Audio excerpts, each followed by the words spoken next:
Waalaikumsalam. Podcast Suka-Suka. Suka-suka kita dong, mau ngomongin apa aja. Halo teman dengar, selamat datang di podcast pertama kita untuk memenuhi syarat tugas akhir mata pelajaran sosiologi yang diampu oleh Bu Iji Lestari. Halo Bu Iji. Oke, gak akan lama-lama nih. Kali ini aku bareng partner host aku. Ada Kak siapa ya? Halo Kanada. Halo. Halo Kak Intan. Halo. Gimana nih kabarnya kakak-kakak? Alhamdulillah baik. Oke, alhamdulillah.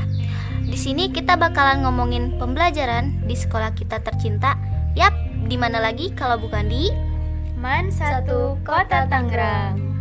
Teman dengar, gak kerasa nih, kita tuh udah 1 tahun loh belajar daring di rumah aja. Apa sih yang kalian rasakan selama belajar daring dari rumah?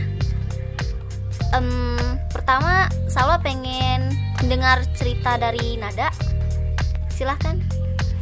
Oke, jadi selama pembelajaran daring di rumah aja itu kan ada kelebihan dan kekurangannya. Kalau kelebihan dari pembelajaran daring menurut Nada itu adalah jadi kita tuh punya waktu yang lebih panjang, lebih lama, lebih lebih fokus sama keluarga, lebih banyak waktu gitu sama keluarganya gitu. Terus kelebihannya juga enaknya kita tuh bisa belajar dari pembelajaran yang guru kasih dengan kita tuh berusaha nyari sendiri materi yang udah guru kasih, nggak cuma apa yang dikasih sama guru, tapi kita tuh berusaha untuk nyari sendiri.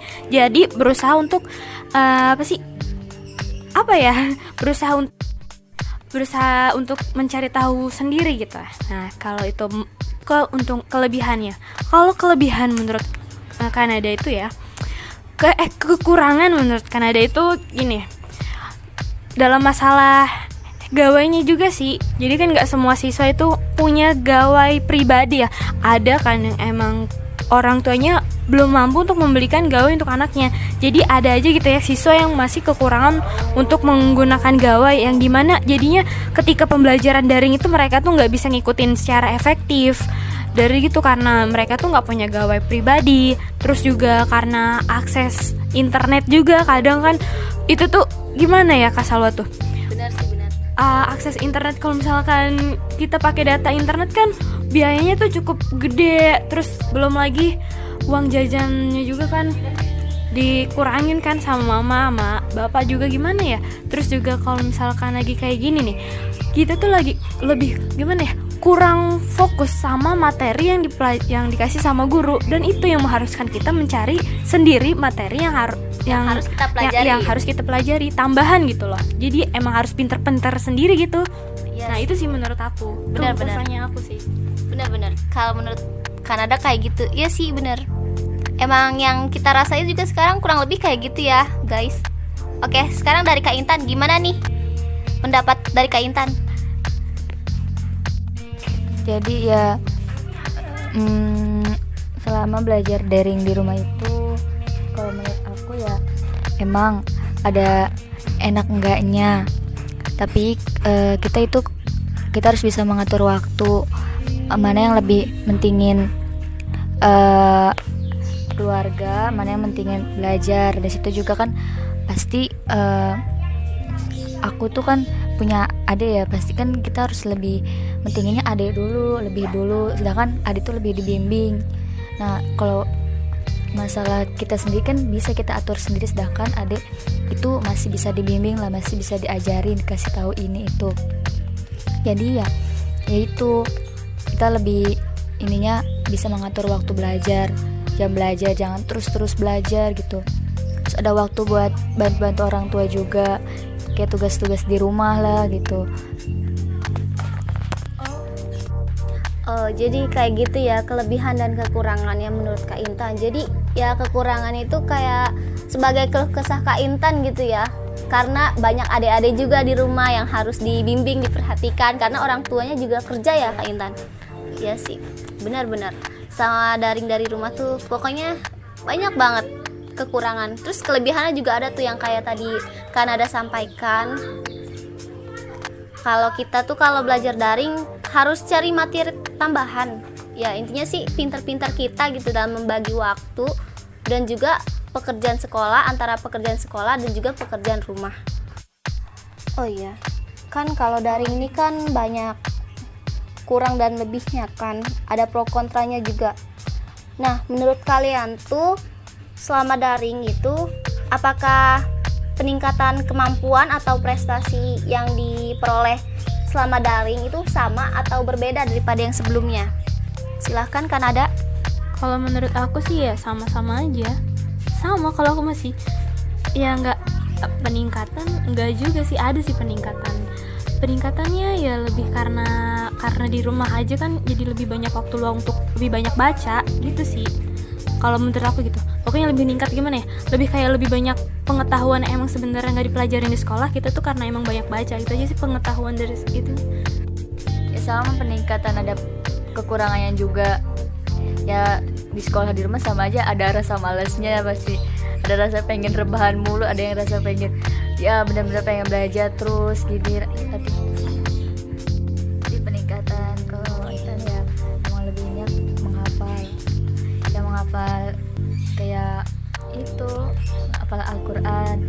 Kalau menghafal pelajaran juga tergantung, kalau pelajarannya emang banyak pasti ada rasa malasnya lah, wajar.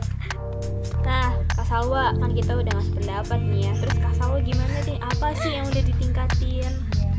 Ya, Salwa sendiri sih ya selama belajar di rumah itu hasil peningkatan prestasi atau kemampuan yang diperoleh selama pembelajaran di rumah, Salwa rasa itu kurang.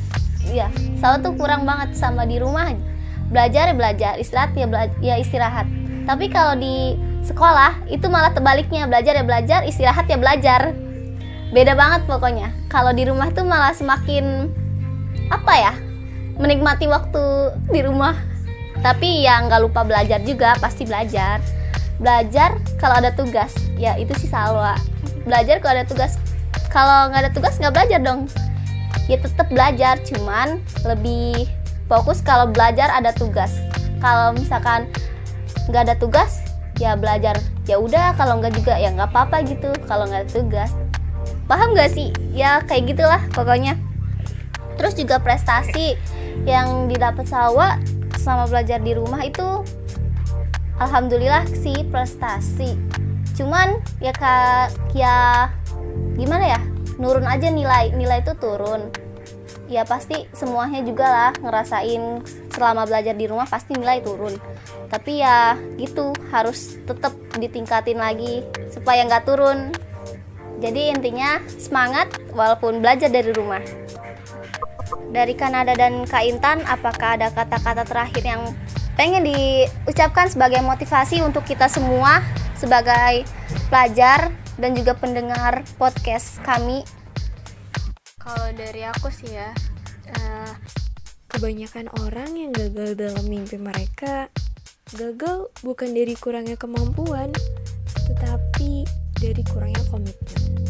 Maka daripada itu, jangan jadikan sebuah mimpi menjadi sebuah angan-angan saja, tapi lakukanlah impian itu menjadi nyata dengan usaha dan terus berdoa agar menjadi nyata.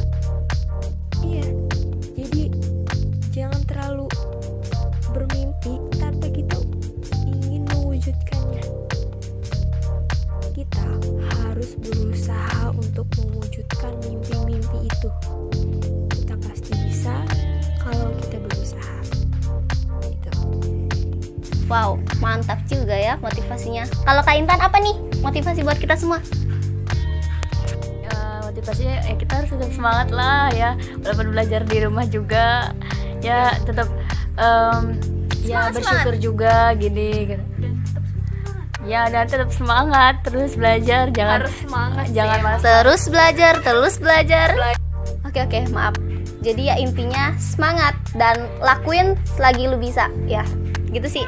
Sekian dari Podcast kami, kurang lebihnya, tapi banyak Kurangnya jadi maklumin aja ya. wassalamualaikum warahmatullahi wabarakatuh. Selamat mendengarkan.